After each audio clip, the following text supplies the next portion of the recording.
झालं सर्वांचं?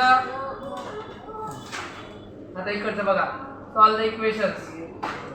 x - 3 = -4.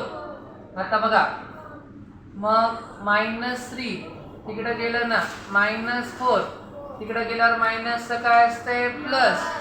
आता इकडे बघा, 4 ला 4 - 4 नी नाही जागा बदलली, हे 3 तिकडे गेल्यावर प्लस झालं. आता आपण शिकले sign same subtraction. Sign same addition, sign different आहे सबट्रॅक्शन. मग इथं 1 उत्तराला मोठ्या